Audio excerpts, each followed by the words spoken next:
Sasampahan ng kaso ng influencer na si Meiko Montefalco ang kanyang asawang si Patrick. Ito'y matapos na mahuli na may ibang babae.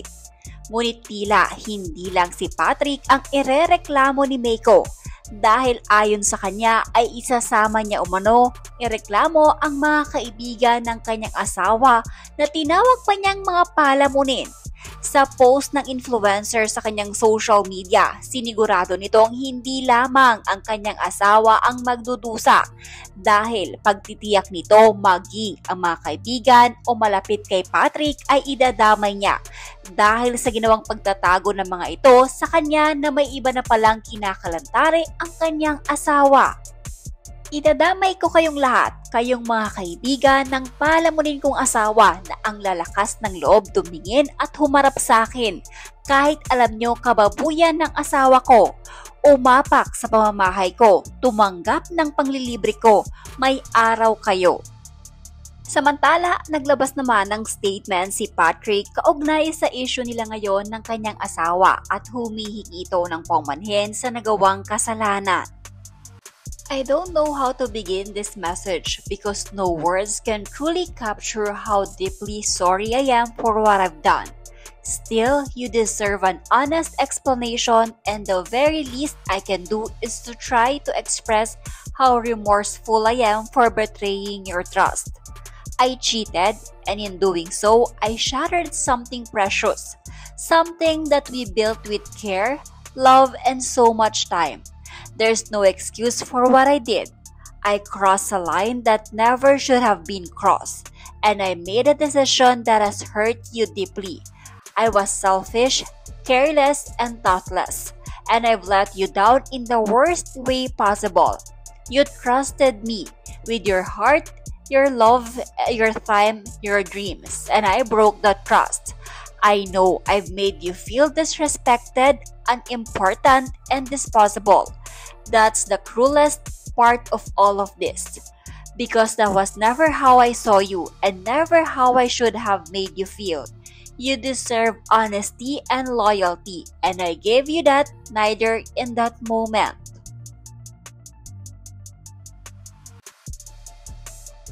Looking back, I know there were moments I should have spoken up about what I was feeling, what I was struggling with, or what was going wrong inside of me. But instead of communicating like I should have, I chose the coward's path. I chose to hurt you rather than confront my own issues. And that's a decision I will regret for a long, long time. I take full responsibility for what I did. I won't blame it on circumstances, on stress, on feeling distance, or anything else. It was my choice and it was wrong. So incredibly wrong. I failed you. I failed us. I know that an apology doesn't fix things. I know it can undo the pain I've caused. But I want you to know that I am truly sorry from the bottom of my heart. And whether or not you ever find it in yourself to forgive me, I will continue to work on being a better person. Not just for you, but because it's the least I owe to myself after causing this much harm. If you need space, I will respect that. If you want to talk, I will listen, not to defend myself. Time is the ultimate healer. Ramdamin po ang sakit, galit, poot, ilabas mo lahat. Isigaw mo, walang pwedeng manghusga sa'yo dahil hindi sila ang nakakaramdam ng nararamdaman mo. Iyak mo ng iyak hanggang maubos, hindi yan mawawala agad-agad, pero trust me, magiging maayos din ang lahat. Basta isipin mo na lang ang mga anak mo, sa kanila naghahumugot ng lakas. Ranas na ranas ko lahat yan, partida, buntis at bagong anak pa ako, nangyari. Magiging maayos ang lahat, hanapin pa din ang mga positibo sa kabila ng lahat. God bless you.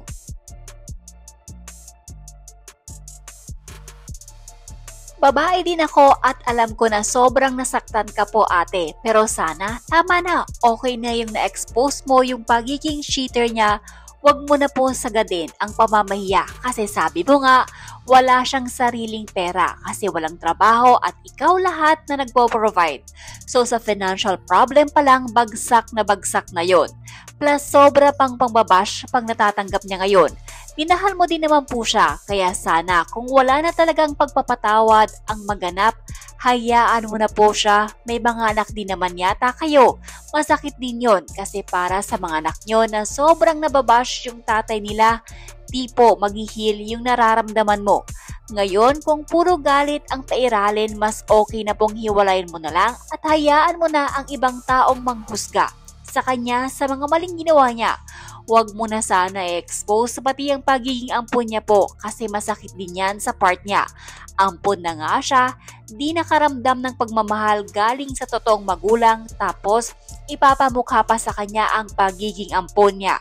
Di ko po kinakampihan yung lalaki gusto ko lang po na mapabilis ang healing process nyo kasi gagaan lang yung pakiramdam nyo kung hahayaan nyo na siya kung anong gusto niya.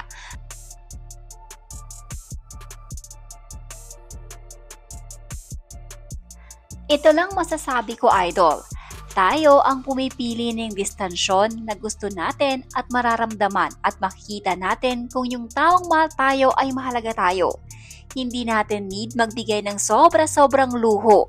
Lalo na, dapat babae ang binibigyan ng luho at efforts. Alam mo na, simula pa lang ganyan na siya. Pinagpatuloy mo ng paulit-ulit, niloko ka ng paulit-ulit, you allowed him to do that kasi mas nakita niya na mas mahal mo siya kesa sa mahal mo ang sarili mo. Nakaka-guilt din, 'di ba? Kasi binigay niya natin lahat pero ganun ang iginante. Why? It's because nakikita nila na mas mahal natin sila kesa sa pagmamahal sa sarili.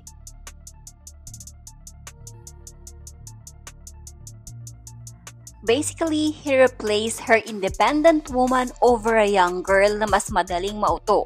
That's very common nowadays. It's always some broke, jobless mama's boy, not handsome dude out here cheating like he got options. Men like this are great pretenders, showing off material things but in reality, codependent yan. It's either with his parents or relatives. On this case, sa partner niya pa. Her content before was all about women empowerment. I hope she'll do what she preaches. Wear that damn heels, avoid SOCMED for a while, and give herself time to heal. And to the other girl, I can't even call her a woman.